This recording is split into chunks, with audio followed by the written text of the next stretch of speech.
안녕하세요. 2월 8일 토요일입니다. 오늘은 고린도전서 14장 24절과 25절 두 절의 말씀 봉독해 드리겠습니다. 그러나 다 예언을 하면 믿지 아니하는 자들이나 무식한 자들이 들어와서 모든 사람에게 책망을 들으며 모든 사람에게 판단을 받고 그 마음에 숨은 일이 드러나게 되므로 엎드려 하나님께 경배하며 하나님이 참으로 너희 가운데 계시다 전파하리라. 아멘. 바울이 모든 하나님이 주신 은사는 다 소중한 것이고 특별한 것이고 의미 있는 것이다 이렇게 말씀하면서도 교회 안에서 방언과 예언에 대해서는 분명히 차이를 두고 있습니다. 어제 방언에 대해서 어떻게 말했어요? 믿지 않는 자들이 방언하는 모습을 보고 미쳤다 하지 아니하겠느냐 이렇게 설명했거든요. 그러니까 하나님과 나 사이에서 방언하는 것은 매우 유익하고 좋은 것이지만 교회 안에서 모든 사람들이 한꺼번에 다 방언을 할 때 무식한 자들이 하나님에 대해서 무식한 걸 말하는 거예요. 또 은사에 대해서 성령에 대해서 무식한 자들이 그 모습을 보고 미쳤다 하지 않겠느냐. 뭐 그건 당연한 거죠. 우리라도 그럴 거니까요. 그런데 그것에 반해서 다 예언을 하면 어떤 일이 일어나겠느냐는 거예요. 다 방언을 하면 미쳤다 하지 않겠느냐 이렇게 설명했는데 만약에 다 예언한다면 어떻게 되겠냐는 거지요. 다 예언할 경우에 바울이 굉장히 이 예언에 대해서는 앞에서도 그랬지만 굉장히 그 유익한 쪽으로 설명을 해주고 있는 것을 볼 수 있는데 이렇게 말합니다. 다 예언을 하면 믿지 아니하는 자들이나 무식한 자들이 들어와서 모든 사람에게 책망을 들으며 모든 사람에게 판단을 받고 그 마음에 숨은 일이 드러나게 되므로 이렇게 말하고 있어요. 예언이 이런 거라는 거지요. 그래서 안 믿는 사람들, 하나님을 모르는 사람들, 또 은사에 대해서 알지 못하는, 은사에 대해서 무식한 사람들, 이러한 사람들이 교회 안에 들어왔다가 그 교회 안에 모인 사람들이 다 같이 예언하는 모습을 보고는 그 예언의 내용이 뭐겠어요? 다른 사람들로부터 막 그 사람을 이제 책망도 할 것이고, 예언이니까 다 알아듣는 말로 하는 거잖아요. 방언은 못 알아듣는 말이지만 예언은 그 나라 말로, 내 나라, 내가 살고 있는 내 나라 말로, 내가 들을 수 있는 언어로 하는 것이 예언이니까 그것을 들으면서 사람들에게 책망을 들으며 예언을 통해서 책망을 들으며 또 판단을 받으며 내가 잘잘못에 대해서 판단을 받게 되는 거죠. 그리고 그 마음에 숨은 일이 드러나게 된다. 이게 예언이라는 거죠. 그 사람의 마음속에 숨어져 있던 것들, 숨겨져 있던 것들, 비밀스러운 것들이 다 드러난다는 거예요. 하나님은 속일 수 없잖아요.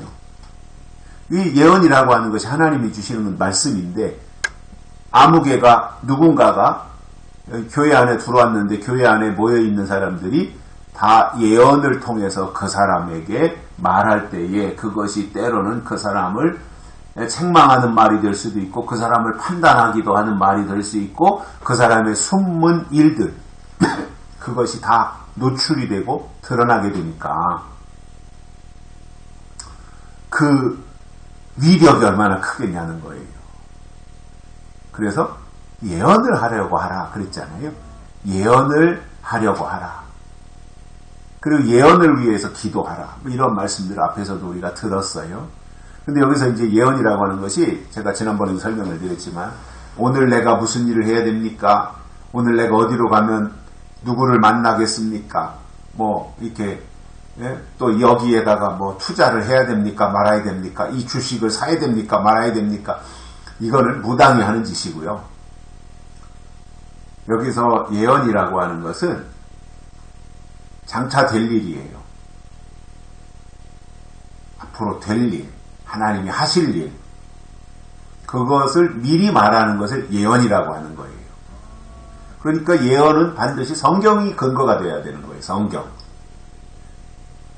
하나님이 앞으로 하실 일을 말하는데 저 공중에서 허공을 치다가 거기서 뭐 이상한 거 무슨 자기의 어떤 사사로운 생각인데 그것이 마치 하나님이 주신 예언인 것처럼 이렇게 말한다면 그것은 틀린 거지요.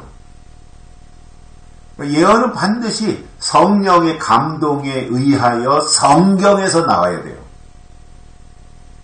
그게 예언이에요.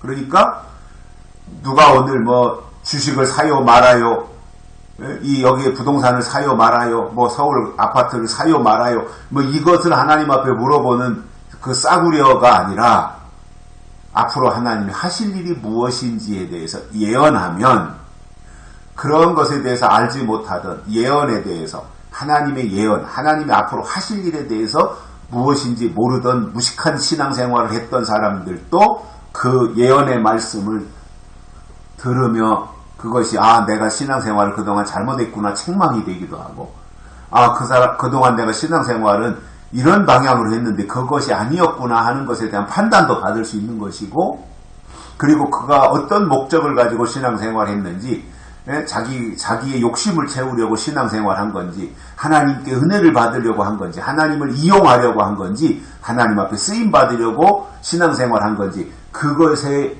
그동안에는 그냥 교회 나오면 뭐 아멘도 하고 뭐 기도도 하고 감사헌금도 드리고 11조 생활도 하고 교회 직분도 받아가지고 있고 하니까 그 사람이 좋은 신앙인인 줄 알았는데 하나님이 주시는 예언의 말씀 앞에 딱 비춰지고 보니까 그가 무엇을 목적으로 신앙생활을 했는지 그 마음속에 숨은 것들이 다 드러나게 된다는 거예요. 이게 예언이라는 말입니다. 그래서 그렇게 되니까 그 결과로 하나님께 경배하며 하나님이 참으로 너희 가운데 계시다 전파하리라 이렇게 된다는 거예요. 그러니 이 예언 앞에서 하나님께 경배하고 하나님이 참으로 너희 가운데 계시구나 하는 것에 대해서 그들이